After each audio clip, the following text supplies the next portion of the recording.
Okay, so meron na tayong isang buong video para dito sa POCO M4 Pro 5G na kung hindi nyo pa napapanood, sinasuggest ko na panoorin nyo muna dahil diniscuss ko dun lahat. Design, camera, performance, display, at kung ano-ano pa. Pero sa video na to, magpo-focus lang tayo sa gaming performance.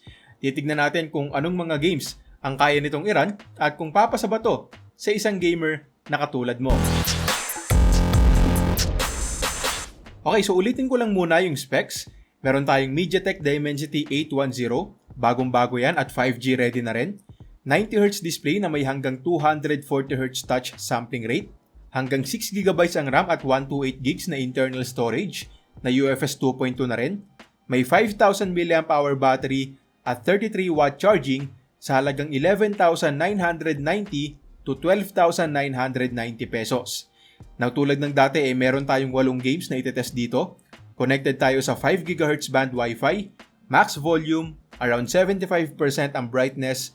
Mag-uumpisa tayo syempre sa 100% battery life at uumpisahan natin sa medyo magaan lang, ang Mobile Legends.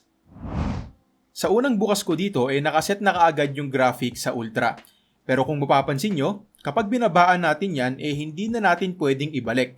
So, i-consider ko na hanggang high lang yung graphics natin sa ngayon, na understandable naman dahil sabi ko nga kanina, bago pa lang yung chipset natin.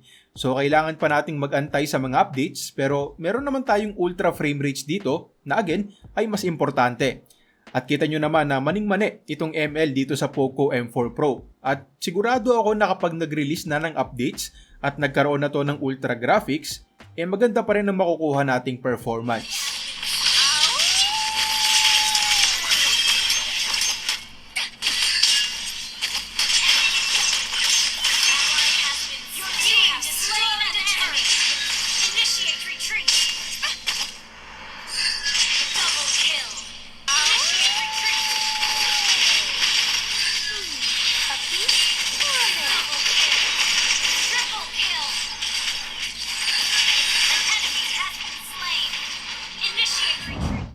Next game natin ang Pokemon Unite. Highest kaagad ang recommended settings at malalaro din talaga natin ng maayos sa ganyang graphics. Makaka-experience tayo ng frame drops paminsan-minsan pero masasabi kong hindi naman ito makaka-apekto ng sobra sa paglalaro natin. At most of the time nasa 55 to 60 FPS din tayo kaya smooth na smooth din talaga. Ngayon kung super competitive ka at hindi talaga pwede sa'yo kahit konting frame drops, pwede mo namang iset lang sa high yung graphics para makakuha ka ng mas stable na frame rates. Pero para sa akin, mas maganda kung nakasagad yung graphics dahil again, minsanan lang naman yung frame drops.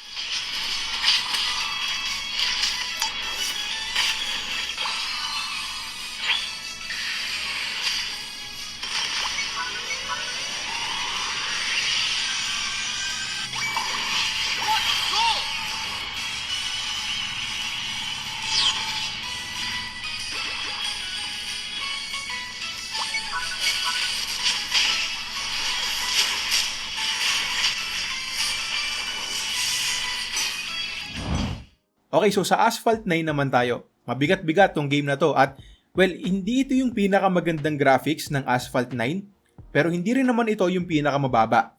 May mga reflections naman at smooth din yung mga kanto ng mga sasakyan. Hindi tayo makakakuha ng 60 FPS dito pero playable at may enjoy pa rin natin dahil stable naman tayo sa 30 FPS.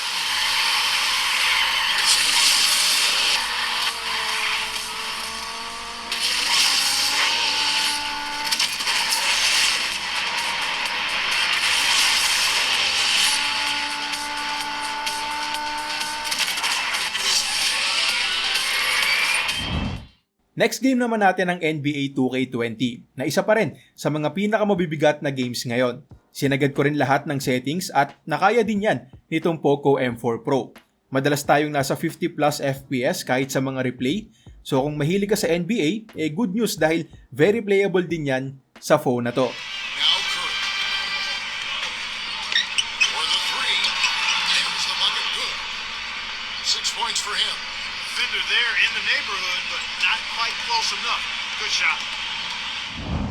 Okay, so bago tayo mag-proceed sa susunod nating game, iimbitahan ko muna kayo na mag-subscribe dito sa ating channel.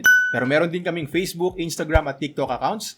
So follow nyo rin kami doon para lagi rin kayong updated sa mga gagawin naming videos. League of Legends naman ang isunod natin. Meron tayo ditong super high graphics at 60 FPS. At good news ulit dahil kung mapapansin nyo dito, talagang stable tayo sa 60 FPS kahit pa may mga clash at marami nang nangyayari sa laro. So kung Wild Rift player ka, wala ka rin magiging problema. Pero siguro yung iba sa inyo ay magtatanong kung bakit walang 90 FPS mode dito. At well, sa pagkakaalam ko kasi, talagang piling phones pa lang ang merong 90 at 120 FPS mode dito sa League of Legends. Kahit yung ibang mga flagship phones na may mas matataas na processors, hindi rin basta-basta nagkakaroon yan. So again, wala pa tayong magagawa sa ngayon kundi mag-antay sa mga updates ng mga developers.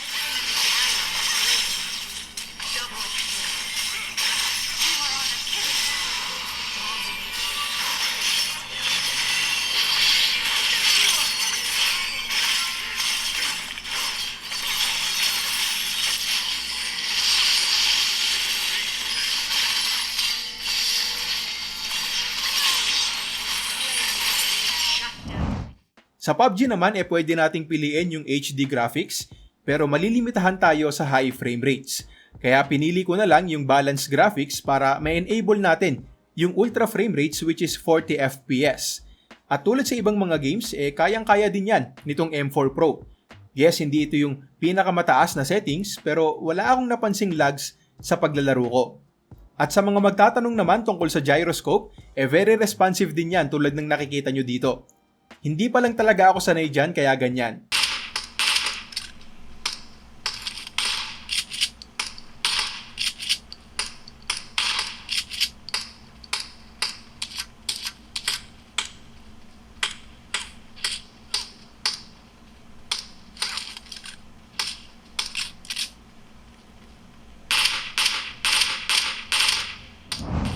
Next game naman natin ang CODM. Medium graphics at high frame rates pa lang ang meron sa ngayon. Again, dahil bago pa lang yung processor na gamit natin. At hindi ko alam kung kailan tayo magkakaroon ng mas mataas na settings. Pero alam ko na sa oras na magkaroon, kakayanin pa ng phone na to. Dahil stable talaga tayo sa 40 FPS ngayon. Yung CODM lang talaga ang naglilimit sa phone natin.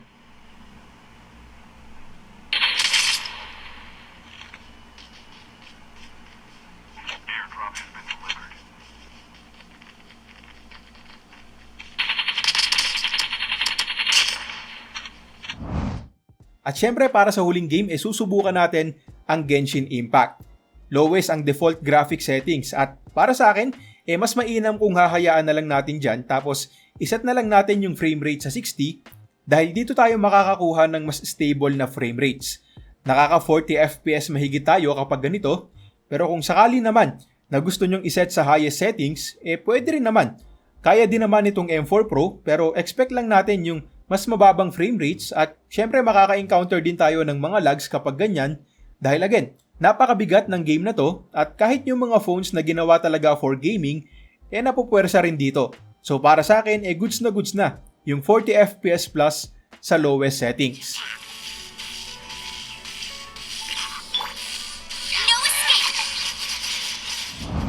Okay, so after 3 hours of gaming, may natira pang 57% sa battery natin. Kaya masasabi kong makunat ang battery nitong M4 Pro at hindi talaga basta-basta malolobat. Sa ibang phones kasi, usually 40 to 50% na lang yan. Lalo na't Genshin Impact ang pinakamatagal nating nilaro. So nakikita ko na matipid talaga sa baterya itong 6nm chipset na MediaTek Dimensity 810. Nasa 1 oras lang din ang charging time gamit ang 33W charger na dihamak na mas mabilis kumpara sa ibang mga phones na kapresyo nito. At ang pinaka nagustuhan ko pa dito ay yung thermals. Last time na tinest ko to sa full review, umabot ako ng 41 degrees. At mababa na yon. Pero ngayong medyo malamig-lamig ang panahon, hindi man lang to umabot ng 40 degrees. Kahit pa sa highest settings ng Genshin Impact. At nakakamangha yan dahil kung madalas kang nanonood ng mga gaming reviews dito sa channel, madalas umaabot or lumalagpas pa sa 45 degrees yung ibang mga phones. Very satisfied din ako sa performance dahil kita naman natin na lahat ng games na tinest natin nalaro natin ng maayos dito. May mga games kung saan hindi pa natin may enable yung mga pinakamatataas na settings, pero dahil lang naman yan sa bago pa lang yung chipset natin. For sure magkakaroon din tayo niyan sa mga darating na updates, so antay-antay na lang din muna. At isa pa, sa ganitong presyo, usually ang makikita nating processors ay MediaTek Helio G95. At well, konti lang naman yung lamang nitong Dimensity 810 pagdating sa performance, pero pagdating sa thermals at power consumption, di hamak na mas panalo to. At bukod sa battery and charging, thermals and performance, syempre andyan pa rin yung magandang display. Matingkad, mabilis at very responsive. May dual speakers, may headphone jack, at syempre andyan din yung 5G connectivity. Kung ikaw yung gamer na may access sa 5G, swak na swak sa'yo ang phone na to. Make sure lang na kung bibili kayo, yung mas mataas na variant na. Dahil sa mga susunod na buwan, malaki-laki ang chance na makulangan kayo sa 464. So guys, yun lang muna para sa ngayon. Again, maglalagay ako ng link sa description kung saan pwede nyo itong mabili. At kung nagustuhan mo itong video, click mo naman yung like at subscribe. Kung gusto mong makita yung unboxing and first impressions ko sa Redmi Note 11 Pro, click mo lang to. At kung hindi ka pa makapag-decide kung Xiaomi 11T or Xiaomi 11T Pro ang kukunin mo, click mo lang to. Again, ako nga pala si Mon. Maraming salamat sa panonood at next time ulit. Peace!